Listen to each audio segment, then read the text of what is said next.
Salut à tous, hope you are fine parce que moi je suis en pleine forme. Aujourd'hui nous allons parler d'un sujet qui est assez triste quand même. Nous allons parler de l'excision. À tout de suite.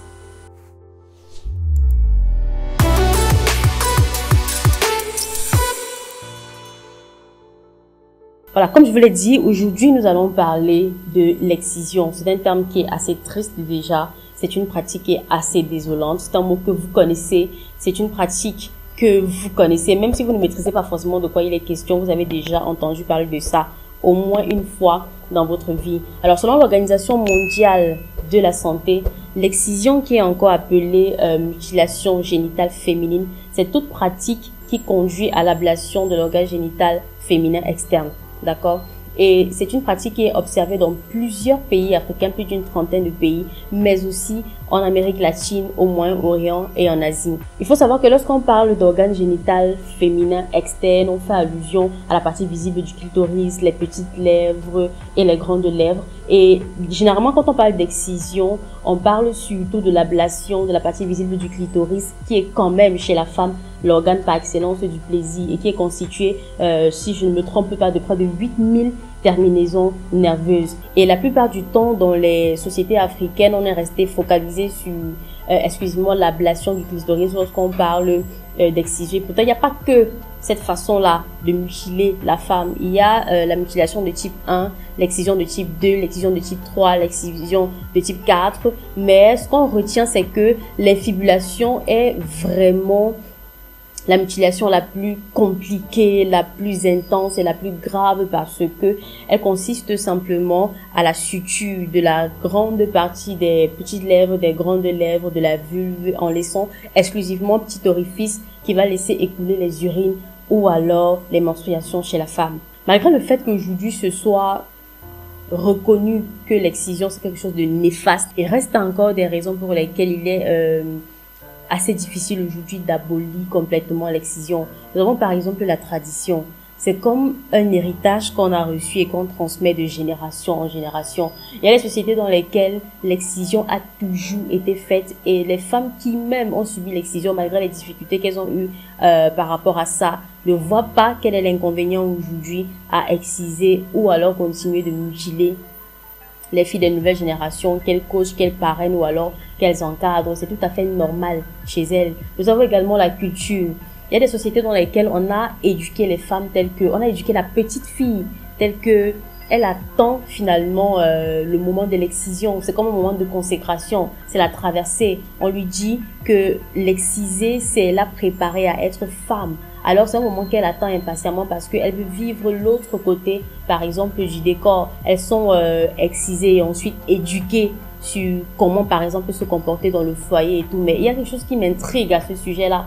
Comment est-ce que on peut vouloir montrer la voie à quelqu'un en le détruisant? C'est complètement absurde. Et l'autre partie de l'excision qui me choque, c'est vraiment le fait d'exciser une femme parce qu'on veut réduire sa libido, réduire son appétit sexuel pour qu'elle soit une femme totalement soumise et fidèle à son mari.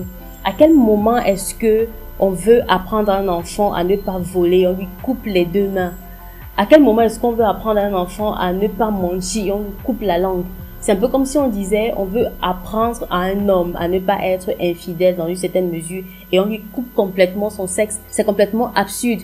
On apprend à la femme à être soumise à son homme en lui enlevant carrément une partie d'elle, en l'empêchant carrément d'exister. C'est incroyable, c'est pas possible. Et c'est à un tel point où il y a certains hommes par exemple qui vont refuser dans ces sociétés-là d'épouser des femmes qui ne sont pas du tout excisées. Et pour la famille, c'est un honneur de se dire parce que ma fille a été excisée, cela garantit le fait que elle est vierge jusqu'au mariage. Mais la question qu'on se pose maintenant, c'est si on a excisé cette fille en question, cette femme en question, pour qu'elle soit complètement soumise à son mari et qu'elle lui reste fidèle jusqu'à la mort, au moment de l'intimité entre les deux, étant donné que le rapport sexuel c'est un partage de plaisir entre deux personnes, comment est-ce que le rapport sexuel se passe finalement si on a enlevé à l'un des partenaires l'organe de plaisir qu'il a et qui lui permettrait justement de prendre plaisir pendant cet acte intime-là? Si au moment du rapport sexuel, elle est contre son gré une machine à donner du plaisir à son homme, si on a tué en elle la femme qu'elle est en retirant une partie justement de cette féminité-là, les effets néfastes de l'excision ne sont plus à démontrer. L'excision, c'est la violation du droit humain de la femme. L'excision, c'est vraiment la violation de son intimité, l'intimité physique, morale, mentale, psychologique qui lui laisse des séquelles à vie. C'est la briser, c'est la casser, c'est tuer son estime en elle-même, c'est enlever carrément sa féminité. Aujourd'hui, il y a des femmes qui ont été excisées dans le passé, qui ont été mutilées et qui ont carrément peur même de se laisser approcher par des hommes parce qu'elles estiment que tout ce qui se passe dans cette partie-là, finalement, c'est douloureux. Au moment de l'accouchement, c'est très compliqué parce que on a finalement cet organe génital qui n'est plus élastique. Cet organe qui a perdu son élasticité. Il y a des femmes qui commencent à avoir des incontinences, elles ne peuvent plus retenir les urines, elles ne peuvent plus rien retenir en bas simplement parce que elles ont été mutilées.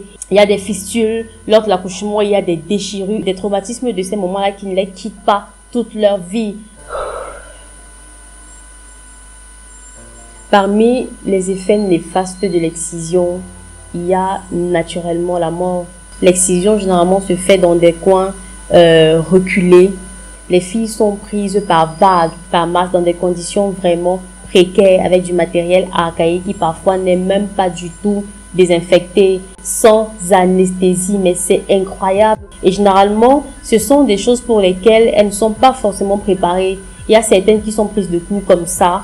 Vous arrivez, on vous tient par force et après, voilà, on procède simplement à l'excision. Il y a plusieurs femmes qui meurent dans ces conditions-là et qui n'ont même pas la possibilité d'être sauvées justement parce que ces exciseuses-là ne sont pas du tout des médecins. Elles n'ont aucune connaissance en matière de chirurgie et donc il y a plusieurs femmes devant elles qui succombent à ces blessures-là ou alors qui ne parviennent pas à supporter lorsqu'elles arrivent même dans les hôpitaux. L'excision, c'est une pratique qui doit être abolie. Grâce à la sensibilisation, il y a des femmes qui autrefois étaient exciseuses qui aujourd'hui se sont transformées également en ambassadrices pour pouvoir amener d'autres femmes exciseuses à laisser cette pratique-là et à permettre finalement à la femme d'être épanouie. Et aujourd'hui, heureusement, il y a également une autre façon de remédier à tout ça. Il y a la chirurgie qui est réparatrice. Il faut savoir que le clitoris peut aller jusqu'à 13 cm. Donc, il y a possibilité lors d'une opération réparatrice de pouvoir retirer un autre bout du clitoris, le mettre là pour permettre finalement à la femme être en totale liberté de ses pulsions, de ses sensations et de pouvoir jouir finalement en fait de sa vie en toute liberté. Elle est libre de faire ce qu'elle veut, elle est libre d'agir à sa manière en toute conscience et assumer les conséquences de ses actes. Voilà les amis, nous sommes parvenus à la fin de cette vidéo. J'espère que vous avez aimé parler de l'excision, même si en soi c'est un thème qui est assez triste et qui m'a particulièrement touchée.